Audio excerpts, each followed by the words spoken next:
انعقاد أول دورة للمجلس الإداري لجمعية الأعمال الاجتماعية لموظفي الجماعة الترابية بعمالة فاس.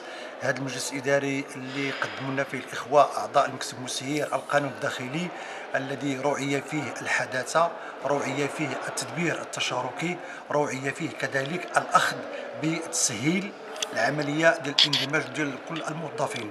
كذلك في هذا البرنامج اللي كان عندنا اليوم في المجلس الاداري هو التصويت على البرنامج العملي اللي غنشتغلوا به خلال هذه الولايه ديال هذا المكتب المسير، واللي في الحقيقه كانت برامج طموحه، برامج ذات صبغه اجتماعيه، برامج ذات صبغه ديال الرفع من المردوديه ديال الموظف اولا وقبل كل شيء.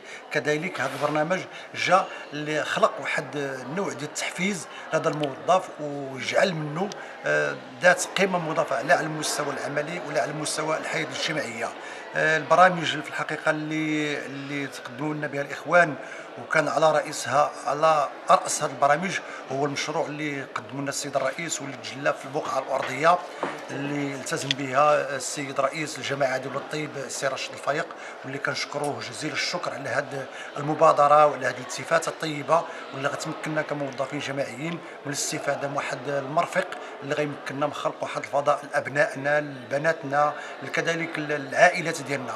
فله كل الشكر والتقدير، ونتمنى ان هذا المشروع يخرج للوجود. كذلك هذا المجلس الاداري تم اختيار فيه مجموعه ديال الاخوان اللي غيتكلفوا مجموعه المهام، على راسهم الاخ الناطق الرسمي ابراهيم شعبان اللي عنده تجربه رائده في المجال ديال الاعلام والتواصل والنشر. كذلك هذا اللقاء كان فرصه لنا كموظفين، عمقنا النقاش في البرامج اللي ممكن تطور الاداء ديالنا على كل المستويات. يعني هذا انعقاد ديال اول دوره ديالو اللي همات مناقشه القانون الداخلي، وصراحه هذا القانون الداخلي كان في المستوى وتم فيه يعني بناء على طرح عده نقاط وعده اللي يمكن لها يعني تنظم عمل الجمعيه.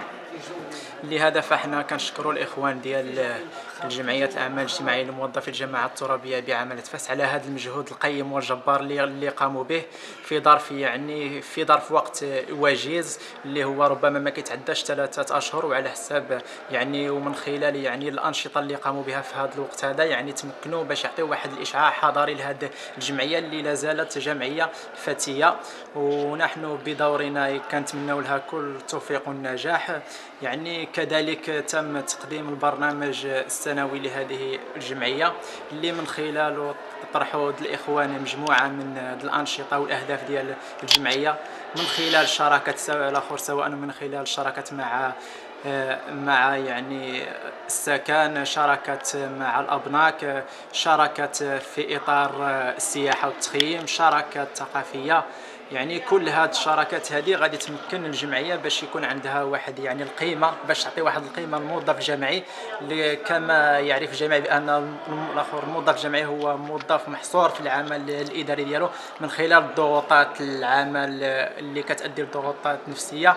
هذه الجمعيه كتحاول تخرج هذا الموظف الجمعي من ذاك البوتقه ديالو، يحاول يخرج يعني شويه واحد الترفيهيه وانشطه ثقافيه اللي كتسمح للموظف الجمعي باش يعني يخرج يغادر ذاك المكان اللي كيبقى محصور فيه. وكنتمناو لهذه الجمعيه هذه التوفيق. نحضروا قامت الجمعيه باستكمال الهياكل ديال الجمعيه، وقامت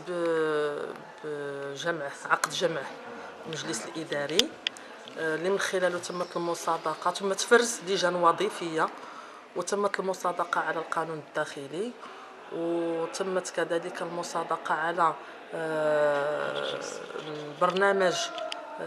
البرنامج على المدى القريب والبعيد. وتم هذا كله تم في واحد الجو اللي كله اخوي، وتم بالاجماع التصويت بالاجماع على كل هذه المقررات.